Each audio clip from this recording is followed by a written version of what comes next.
جنوبی روس میں ایک دریا میں سے ایک ایسا بگولا، اس کی ویڈیو بنا لی گئی اور پورے انٹرنیٹ پر یہ اس وقت وائرل ہے۔ لوگ اس کو خوف سے دیکھ رہے ہیں۔ جتنی یہ ٹینس بال ہوتی ہے اتنے بڑے بڑے اولے گرے۔ نبی علیہ السلام نے اس میں 5 چیزوں سے وارن کیا تھا، خبردار کیا تھا، متنبع کیا تھا۔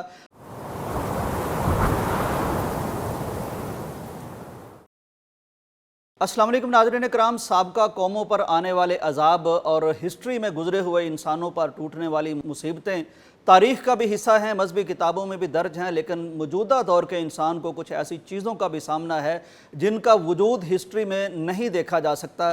ایسی ہی ایک مثال روس سے سامنے آئی ہے۔ جنوبی روس میں ایک دریا میں سے ایک ایسا بگولا اٹھا جو بڑھتے بڑھتے آسمانوں تک پہنچ گیا۔ اب اس میں ہوا بھی ہوگی، پانی بھی ہوگا۔ اس کی ویڈیو بنا لی گئی اور پورے انٹرنیٹ پر یہ اس وقت وائرل ہے۔ لوگ اس کو خوف سے دیکھ رہے ہیں۔ ناظرین کرام، یہی نہیں کہ یہ بگولا روس میں دیکھا گیا ہے اور اس نے طوفان مچا دیا ہے، یہ لوگوں کو خوف زدہ کر دیا ہے، بلکہ روس میں بارشیں اتنی شدید ہوئی ہیں کہ سیلاب کی صورت ہے۔ اور اسی پر بس نہیں بلکہ وہاں جو یالہ باری ہوئی ہے، جو اولا باری ہوئی ہے، وہ بھی بتایا جاتا ہے کہ مرغی کے انڈے جتنے بڑے وہاں اولے گرے ہیں۔ یہ روس کی کیفیت ہے۔ ادھر اٹلی سے جو خبریں سامنے آ رہی ہیں وہ بھی بڑی ہوشربا ہیں۔ اٹلی کے بارے میں بتایا گیا ہے کہ وہاں اچانک سے جتنی یہ ٹینس بال ہوتی ہے جسے ہمارے گلی محلوں میں بچے کرکٹ کھیلتے ہیں، اتنے بڑے بڑے اولے گرے۔ تو یکا یک یہ جب صورتحال پیدا ہوئی، لوگ گھبرا گئے، پبلک گھبرا گئی۔ انہوں نے جو امدادی سینٹرز ہوتے ہیں وہاں کالیں کرنی شروع کر دیں، تانتا بند گیا۔ 100 سے زیادہ لوگ زخمی ہو گئے اور بے شمار اموال متاثر ہوئے اور بلڈنگز متاثر ہوئی۔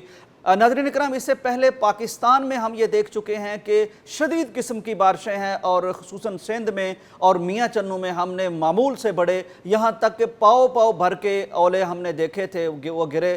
اس کی کیا وجہ ہے؟ اس کی ایک وجہ تو ہمیں سائنس بتاتی ہے کہ یہ کلائمیٹ چینج کے مرحلے سے انسان گزر رہا ہے۔ اس کائنات کو کلائمیٹ چینج کا یعنی موسمیاتی تبدیلیوں کا سامنا کرنا پڑ رہا ہے اور اس میں کچھ انسان کا اپنا قصور بھی ہے۔ ادھر اگر ہم مذہبی کتاب کی طرف دیکھیں تو ہمیں یہ ملتا ہے کہ یہ جو کچھ بھی ہمیں انسانوں کو سامنا کرنا پڑتا ہے، وہ مشکلات ہوں، وہ مصیبتیں ہوں، وہ اذیتیں ہوں، وہ تکلیفیں ہوں، وہ عذاب ہوں، وہ تباہیاں ہوں، وہ قدرتی آفتیں ہوں، یہ سب ہمارے اپنے اعمال کا نتیجہ ہوتا ہے۔ ابن ماجہ میں نبی کریم صلی اللہ علیہ وسلم کی حدیث ہے، نبی علیہ السلام نے اس میں 5 چیزوں سے وارن کیا تھا، خبردار کیا تھا، متنبع کیا تھا۔ آپ نے فرمایا تھا، یا معاشر المہاجرین، اے مہاجرین کے گروہ، اے مسلمانوں کی جماعت، 5 کام جب تم میں سے آ جائیں گے تو پھر 5 نتیجے اس کے تمہیں بھگتنے پڑیں گے۔ ان میں سے ایک جو چیز ہمارے اس موضوع سے ریلیونٹ ہے، اس کی ریلیونسی بنتی ہے، وہ میں آپ کو عرض کرتا ہوں۔ نبی کائنات نے فرمایا تھا کہ جب کسی قوم میں بدکاری آ جائے، بے حیائی آ جائے، فحاشی آ جائے، اور نمبر 2 نبی کائنات نے جو اس کے ساتھ جملہ ارشاد فرمایا وہ یہ تھا کہ وہ علانیہ ہونے لگے۔ یعنی ایک ہے کہ چھپ چھپا کے کوئی بے حیائی کا کام ہو جاتا ہے انسانوں سے، ایک یہ ہے کہ من حیث القوم وہ ہوتا ہے، کوئی اس سے شرم محسوس نہیں کرتا، کوئی اسے آر محسوس نہیں کرتا۔ ان کے میڈیا پر، ان کے سوشل میڈیا پر، ان کے فنکشنز پر اگر یہ چیز رائج ہو جاتی ہے، آ جاتی ہے، تو نبی کائنات نے فرمایا تھا کہ پھر تمہارے اندر طاعون آ جائے گا۔ اور جو اسلامک لٹریچر کو سمجھتے ہیں انہیں معلوم ہے کہ طاعون کا لفظ جب ہمارے اسلامک لٹریچر میں استعمال ہوتا ہے تو یہ وبا کے معنوں میں آتا ہے۔ تو گویا کہ نبی کائنات کا ارشاد یہ ہے کہ وبائی بیماریاں تمہیں گھیر لیں گی۔ یہ نت نئے جو وائرسز آتے ہیں، کبھی کرونا آ جاتا ہے، کبھی یہ اب نگلیریا آ گیا ہے، بے شمار اس طرح کی چیزیں ہیں۔ ایک تو یہ کہ وبائی بیماریاں پھوٹ پڑیں گی، دوسرا نبی کائنات نے ارشاد فرمایا کہ ایسی ایسی بیماریاں آئیں گی جن کا تمہارے باپ دادا نے کبھی نام بھی نہیں سنا۔ تو اس وقت انسانیت کو یہ انہی چیزوں کا سامنا ہے۔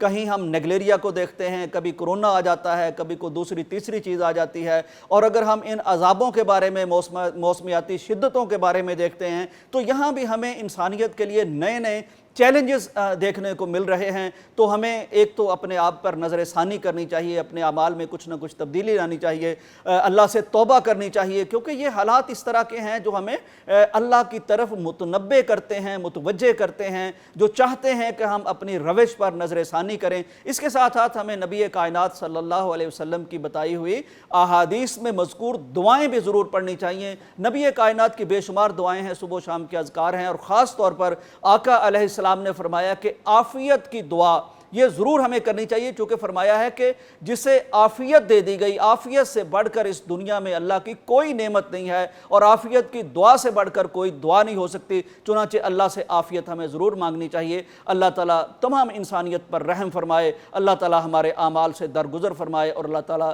بالخصوص مسلمانوں کو دنیا اور آخرت میں بہتری نصیب فرمائے۔